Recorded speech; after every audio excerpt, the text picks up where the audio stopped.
رمضان بڑا یہ برکت والا مہینہ ہے اور اس کا روزہ اللہ رب العزت نے فرض قرار دیا ہے. یہ بھی عبادات میں سے بنیادی چیز ہے. رمضان کے مہینے میں ایک نفل فرض کے برابر، فرض 70 فرضوں کے برابر ہیں. روزے کو چھوڑنا جو ہے یہ سوائے بیماری کے، سفر کے، شرعی حاجت کے چھوڑنا ٹھیک نہیں ہے.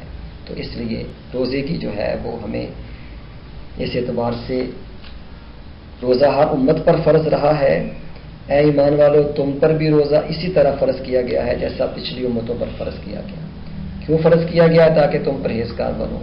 روزہ کا مہینہ نزول قرآن کا مہینہ ہے. جیسے قرآن میں آتا ہے شہر رمضان الذی انزل فیہ القرآن ھدی للناس وبینات من الھدی والفرقان. ایک آیت ہے جس کا ترجمہ ہے رمضان کا مہینہ وہ مبارک مہینہ ہے جس میں قرآن نازل کیا گیا، جو تمام انسانوں کے لیے سرتپا ہدایت ہے اور ایسی واضح تعلیمات پر مشتمل ہے جو سیدھا راستہ دکھانے والی اور حق و باطل کا فرق ظاہر کر دینے والی ہیں. تب پس تم میں سے جو شخص بھی اس مہینے کو پائے اس پر لازم ہے کہ وہ پورے مہینے کے روزے رکھے. ایسے ہی زکوٰۃ بھی فرض ہے. بہت ساری جگہوں پر قرآن میں جہاں نماز کا ذکر آیا ساتھ ہی زکوٰۃ کا بھی ذکر آیا. وَأَقِیمُوا الصَّلَاةَ وَآتُوا الزَّکَاۃَ. نماز بدنی عبادت، زکوٰۃ مالی عبادت. 100 میں سے 2.5% اللہ نے مالداروں کے مال میں سے غریبوں کے لیے حق رکھا ہے. مال اس سے پاک ہو جاتا ہے، صاف ہو جاتا ہے. اس لیے زکوٰۃ فلاح کا ذریعہ ہے. قرآن مجید کی آیت کا ترجمہ ہے یقیناً وہ ایمان والے فلاح پائیں گے جو اپنی نمازوں میں خشوع اختیار کرتے ہیں، بیہودہ باتوں سے منہ موڑتے ہیں اور زکوٰۃ دینے میں پابندی کرتے ہیں. ایسی ایک اور آیت کا ترجمہ ہے جو لوگ اپنے مال اللہ کی راہ میں خرچ کرتے ہیں ان کی خرچ کی مثال ایسی ہے جیسے ایک دانہ بویا جائے اور اس سے 7 بالیں نکلیں اور ہر بال میں 100 دانے ہوں. اسی طرح اللہ تعالیٰ جس کے عمل کو چاہتے ہیں بڑھاتے ہیں. زکوٰۃ اور سود میں کیا فرق ہے؟ قرآن کی آیت میں بتایا گیا ہے اللہ تعالیٰ سود کے مال کو گھٹاتا ہے اور زکوٰۃ صدقات کو نشو و نما بخشتا ہے. تو زکوٰۃ بھی فرض ہے ایسے لوگوں پر جو صاحب استطاعت ہیں. یہ ہم ڈسکس کر رہے ہیں قرآن تعلیمات میں عبادات کو، اور عبادات میں ہم نے ڈسکس کیا نماز کو. اسی طرح جن لوگوں کو اللہ نے وَلِلَّهِ عَلَى النَّاسِ حِجُّ الْبَيْتِ مَنِ اسْتَطَاعَ إِلَيْهِ سَبِيلًا. جن کو اللہ نے استطاعت دی ہے ان پر اللہ کے گھر کو دیکھنا، حج کرنا جو ہے وہ فرض ہے.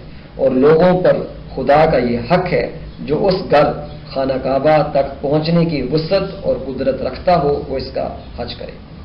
حج کے مہینے چند مہینے ہیں جو سب کو معلوم ہے.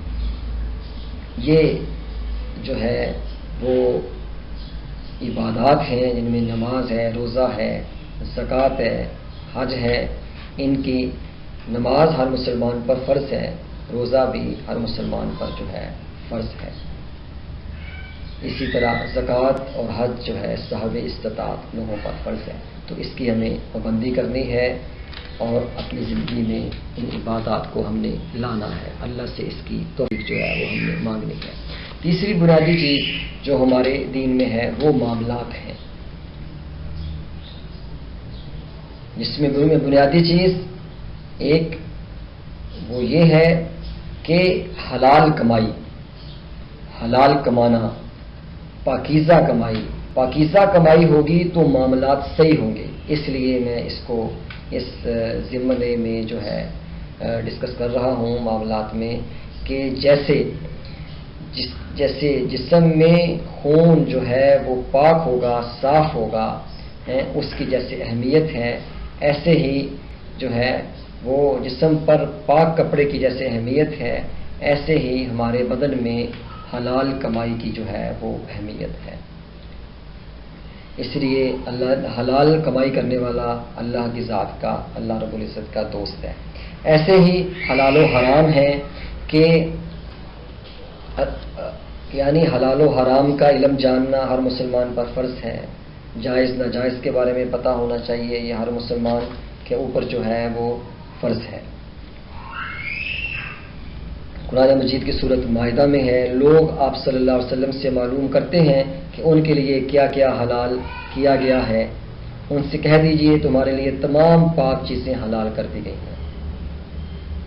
قانون حلال و حرام اللہ کا حق ہے، اس لیے حلال اور حرام کے بارے میں جو ہے کون سی چیز ہمارے دین میں حلال ہے اور کون سی چیز ہمارے دین میں حرام ہے، کون سے جانور کا گوشت کھانا حلال ہے اور کون سے جانور کا گوشت کھانا حرام ہے، کون سی چیز جو ہے کس کو ہمارے دین نے کس چیز کو حرام کہا ہے اور کس چیز کو ہمارے دین نے حلال کہا ہے، اس بارے میں بھی جو ہے وہ ہمیں سوچنا ہے، غور کرنا ہے اور اپنی زندگی کو حلال و حرام کے دائرے کے اندر جیسے دین نے کہا ویسے لانا۔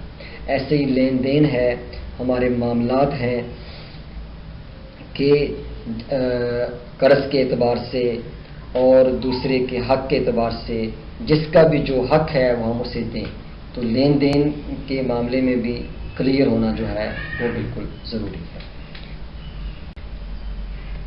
اسی طرح حسن معاشرت، چوتھی بنیادی چیز جو ہمارے دین میں بہت ہی زیادہ اہمیت کی حامل ہے وہ حسن معاشرت ہے کہ معاشرت صاف ستھری ہو۔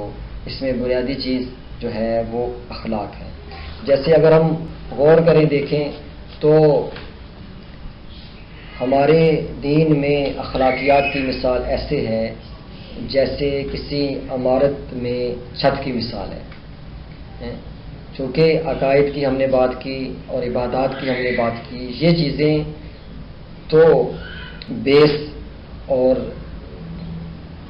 دیواروں کی مانند ہیں، لیکن اخلاقیات جو ہیں یہ چیز جو ہے وہ چھت کی مانند ہے۔ اگر کوئی بھی عمارت بنا ہو، گھر بنا ہو، اس میں اگر چھت نہ ہو تو وہاں کوئی بھی رہنا پسند نہیں کرے گا۔ اسی طرح ہمارے دین کا خلاصہ ہی یہ ہے کہ ہمارے اخلاقیات جو ہیں وہ بہتر ہوں۔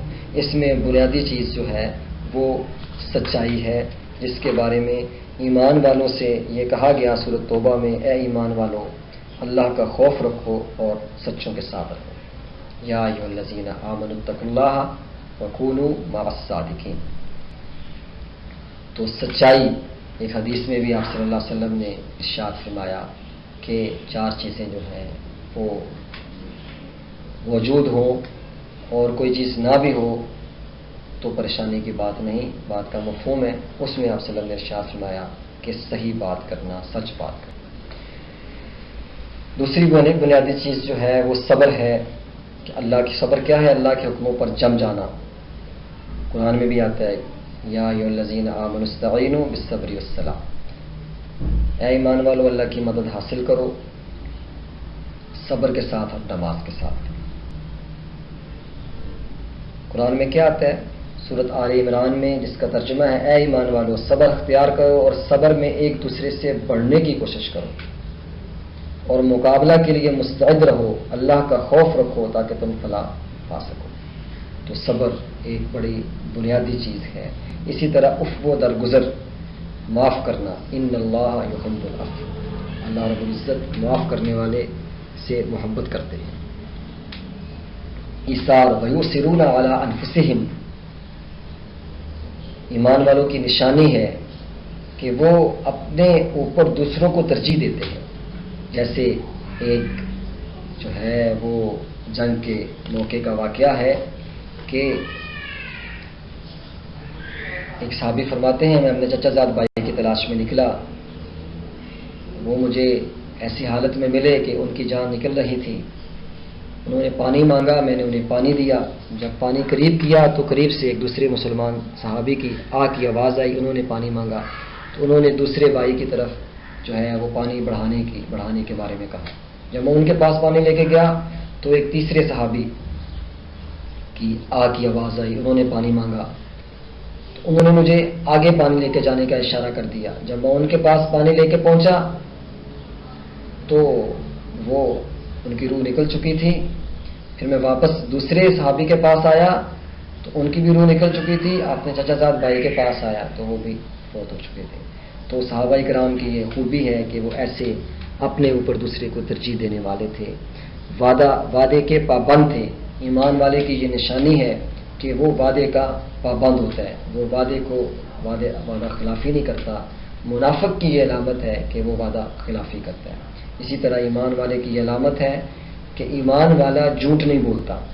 ایمان والے کی علامت ہے ایمان والا سچی بات کرتا ہے.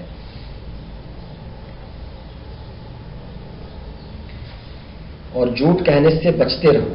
قرآن مجید میں سورۃ حج میں ہے جھوٹ کہنے سے بچتے رہو.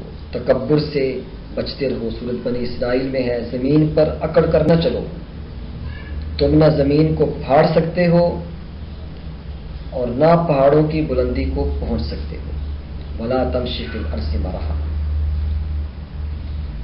تو تکبر اللہ کی چادر ہے، بڑائی اللہ کو سجتی ہے.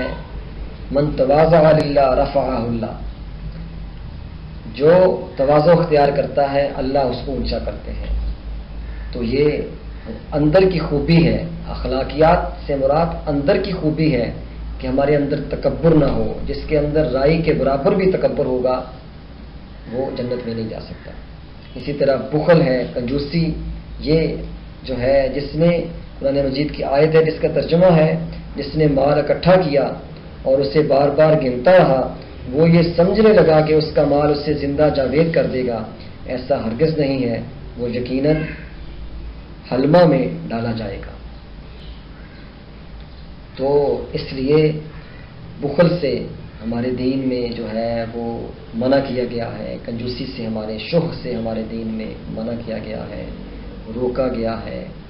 فراخ دلی اور احسان اور خرچ کرنا اس کو ہمارے دین میں پسند کیا گیا ہے. بخل سے، کنجوسی سے، بخل جو ہے وہ جہنم کی طرف کھینچ کے لے جاتا ہے اور خرچ کرنا یہ جنت کی طرف لے جاتا ہے. عیب جو ہے اسی طرح دوسرے کے عیب تلاش کرنا اس کو ہمارے دین میں بہت ناپسند کیا گیا ہے. عیب دیکھنے ہوں تو اپنے عیب دیکھیں، دوسرے کی خوبیاں دیکھیں اور اپنے عیب دیکھیں. یہی ترقی کا ذریعہ ہے. اسی طرح غیبت سے ہمارے دین میں منع کیا گیا ہے. سورۃ حجرات میں ہے ایک دوسرے کو پیٹھ پیچھے برا مت کہو. کیا تم میں سے کوئی اس بات کو پسند کرتا ہے کہ اپنے مرے ہوئے بھائی کا گوشت کھائے؟ تو غیبت سے، جھوٹ سے، تکبر سے، عیب جوئی سے، وعدہ خلافی سے، ان چیزوں سے ہمارے دین میں، جھوٹی قسم کھانے سے، ان چیزوں سے ہمارے دین میں منع کیا گیا ہے.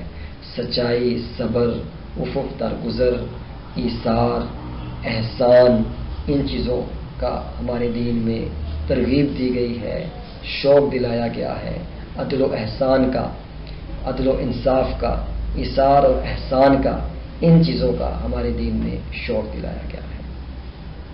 اگلی بنیادی چیز جو ہمارے دین میں ایک معاشرے کی بنیاد جو ہے وہ ڈالتی ہے وہ نکاح ہے.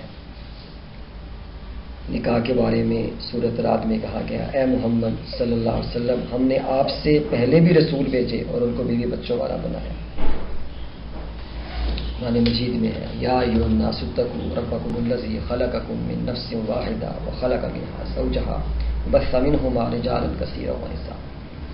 تو اللہ رب العزت نے جو ہے جیسے زمین و آسمان کو جوڑا جوڑا بنایا، دن اور رات کو جوڑا بنایا ہے، اسی طرح اللہ رب العزت نے مرد اور عورت کو جوڑا بنایا اور اسی رشتے سے اللہ رب العزت نے اس کائنات کی جو ہے وہ ابتدا کی ہے. قیام تمدن کی جو ہے وہ بنیاد ڈالی گئی ہے. اور تم میں سے جو لوگ مجرد ہوں اور تمہاری لونڈیاں غلاموں میں جو نیک ہوں ان کے نکاح کر دو. اگر وہ نادار ہوں تو اللہ ان کو غنی کر دے گا، اور جو نکاح کی استطاعت نہ رکھتے ہوں ان کو چاہیے کہ پاک دامنی اختیار کریں یہاں تک کہ اللہ ان کو مالدار کر دے. بقائی نسل انسانی کا یہ ذریعہ ہے. لوگوں اپنے پروردگار سے ڈرو جس نے تمہیں ایک جان سے پیدا کیا. یا ایھا الناس اتقوا ربکم الذی خلقکم من نفس واحدہ، جس نے تمہیں ایک جان سے پیدا کیا اور اسی سے اس کا جوڑا بنایا، پھر ان دونوں سے بہت سے مرد اور عورت دنیا میں پھیلا دیے. اسی طرح قرآن میں جو ہے یہ بات کہی گئی الخبیثات للخبیثین والخبیثون للخبیثات والطیبات للطیبین والطیبون للطیبات. کہ پاکیزہ مردوں کے لیے پاکیزہ عورتیں اور خبیث مردوں کے لیے خبیث عورتیں. خبیث عورتیں خبیث مردوں کے لیے ہیں، خبیث مرد خبیث عورتوں کے لیے ہیں. پاکیزہ عورتیں پاکیزہ مردوں کے لیے ہیں اور پاکیزہ مرد خبیث عورتوں کے لیے.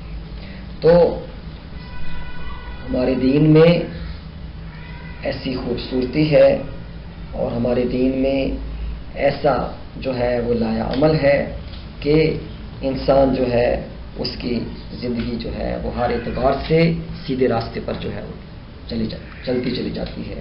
اسی طرح ہمیں ہمارے دین میں جو ہے وہ والدین سے حسن سلوک کے بارے میں جیسے قرآن میں آتا ہے وَقَضَىٰ رَبُّكَ أَلَّا تَعْبُدُوا إِلَّا إِيَّاهُ وَبِالْوَالِدَيْنِ إِحْسَانًا إِمَّا يَبْلُغَنَّ عِندَكَ الْكِبَرَ أَحَدُهُمَا أَوْ كِلَاهُمَا. آگے آیت مزید ہے.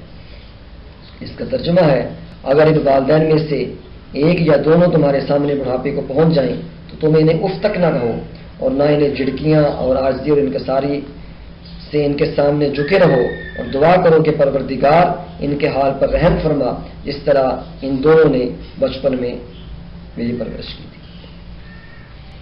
تو یہ ہماری معاشرت میں بنیادی چیزیں ہیں. اللہ رب العزت نے اپنے حق کے بعد والدین کے حق کے بارے میں فرمایا. اسی طرح اللہ رب العزت نے بیوی بچوں کے حقوق کے بارے میں فرمایا. اسی طرح ہمسایوں کے رشتہ داروں کے حقوق کے بارے میں فرمایا. اسی طرح ہمارے دین میں غیر مسلموں کے حقوق ہیں، جانوروں کے حقوق ہیں، ہر زیرو کا حق ہے. تو جیسے میں نے پہلے عرض کیا کہ ہمارا دین اس کی تعلیمات میں ہمارے دین کی مثال ایسے ہے جیسے پھولوں کا گلدستہ. جیسے گلدستہ جو ہے وہ روشنی، وہ ایک گلدستہ خوشبو پہنچاتا ہے، ایسے ہی ہمارے دین میں عبادات، اخلاقیات، معاملات، معاشرت، عقائد، یہ ساری چیزیں مل کر انسان کو اندر سے مضبوط کرتی ہیں. جیسے میں نے عرض کیا کہ جس کا یقین صحیح اس کا عمل صحیح. جب یقین اللہ کی ذات پر مضبوط ہوگا، آپ صلی اللہ علیہ وسلم کو جو ہے اپنا نبی مانے گا اور آخرت کی ذات پر اور اللہ کے سامنے کھڑے ہونے کا استحضار ہوگا تو پھر اس کے اندر سے عبادات نکلیں گی، اس کے معاملات صحیح ہوں گے. کسی کی ذات کو تکلیف نہیں انسان دے گا، ہر ایک کا فائدہ سوچے گا. امتی کی تعریف ہی یہ ہے الذی یعلم الناس الخیر. امتی وہ ہے جس کی ذات سے دوسرے کو فائدہ پہنچے. تو پھر اس کے معاملات صحیح ہوں گے، اس کی معاشرت صحیح ہوگی. یہی وجہ تھی آپ صلی اللہ علیہ وسلم سے پوچھا گیا قرآن کیا ہے، تو آپ صلی اللہ علیہ وسلم نے ایک صحابی جا رہے تھے فرمایا دیکھیں یہ قرآن ہے. تو آپ صلی اللہ علیہ وسلم نے صحابہ پر ایسی محنت کی کہ صحابہ چلتے پھرتے قرآن تھے.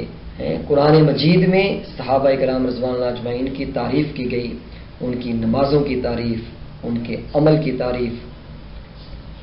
رجال اللہ تلہیہم تجارت ولا بیع عن ذکر اللہ اقام الصلاۃ و ایتاء الزکاۃ. تو صحابہ کرام رضوان اللہ اجمعین جب قرآنی تعلیمات ان کے اندر آئیں، ان کے معاملات، ان کی معاشرت، ان کی عبادات، ان کے عقائد، ان کی ساری چیزیں ایسی سطح سے اٹھ کر کمال تک پہنچی کہ وہ لوگ اللہ رب العزت نے قرآن مجید میں فرمایا رضی اللہ عنہم ورضوا عنہ. تو یہ جب ہم بھی قرآن تعلیمات کے مطابق چلیں گے، اپنی زندگی میں لائیں گے، اللہ رب العزت ہمیں بھی دنیا آخرت میں سرفراز فرمائے گا. انشاءاللہ اگلے لیکچر میں ہم مضامین قرآن کے اوپر انشاءاللہ سیر حاصل گفتگو کریں گے. وما علینا الا البلاغ.